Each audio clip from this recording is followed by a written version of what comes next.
একটি ভিডিও বানিয়েছিলাম PDF scanner apps থেকে কিভাবে পিডিএফ ডকুমেন্ট ফাইল ইমেল করতে হয়, ইমেলে গিয়ে সেন্ড করতে হয়।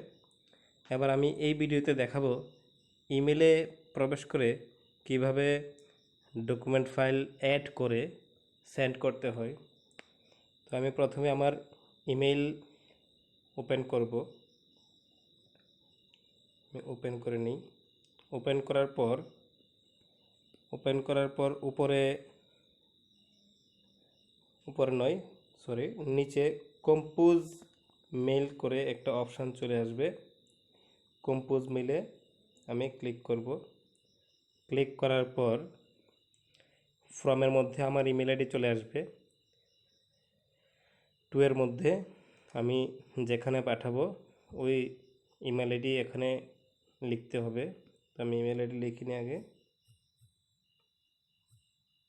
একবার পাঠালে ইমেল আইডি এখানে অটোমেটিক্যালি দ্বিতীয়বার পাঠানোর সময় চলে আসবে এখানে। তো চলে আসলে আমি এখানে সিলেক্ট করে নিই। তারপর সাবজেক্টের মধ্যে আগের মতো সেই আমি এখানে আমার সাবজেক্ট লিখে নেই। কলেজের অনলাইন পরীক্ষার মধ্যে এখানে সাবজেক্ট কোড লিখতে হবে। আমি লিখি PLSH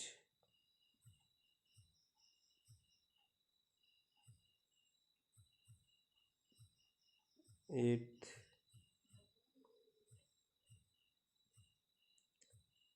1 7 1 3 0 0 4 5 7 8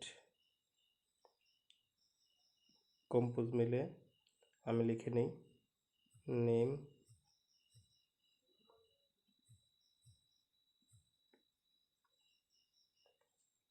লিখে নিই।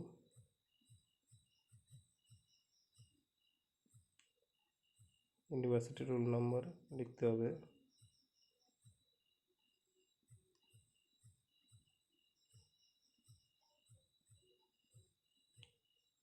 One seven one three 0 0 4 5 7 8 registration নাম লিখতে হবে।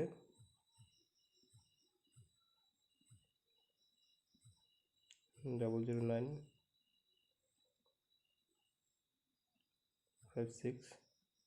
আমি লেখার পর এখানে নিচের কিবোর্ডের এরোর মাধ্যমে এন্টার করব। এন্টার করে এখানে আমার কি করতে হবে, আমার ডকুমেন্ট ফাইল অ্যাড করতে হবে। তো অ্যাড করার জন্য উপরে এরো চিহ্নর পাশে যেই চিহ্নটা আছে ওইখানে ক্লিক করতে হবে। আমি ক্লিক করি। ক্লিক করার পর দুটি অপশান আসবে, attach file, insert from drive. তো অ্যাটাচ ফাইলে ক্লিক করলে এখানে আমি আমার ডকুমেন্ট ফাইল এখানে অ্যাটাচ করতে পারবো। আমি অ্যাটাচ ফাইলে ক্লিক করি।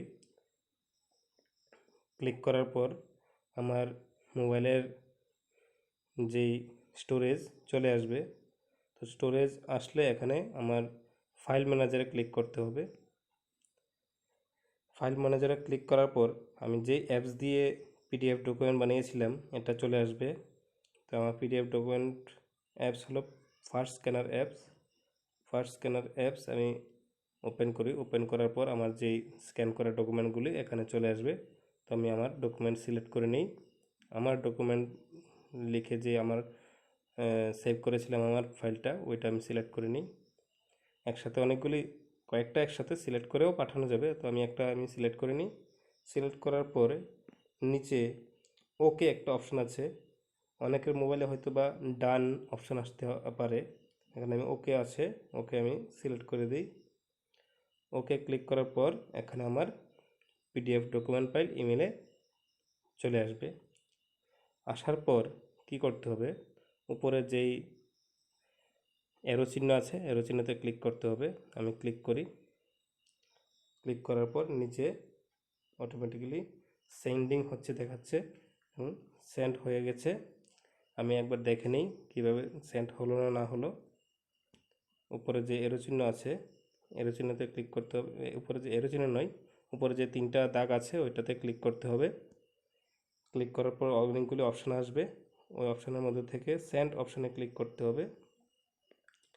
ক্লিক করার পর এখানে আমার যে ইমেলটা গেল নাকি না গেল আমি দেখতে পারবো। এখানে একের পর এক লিস্ট আউট হয়ে যাবে, সর্টিং হয়ে লিস্ট আউট হয়ে যাবে।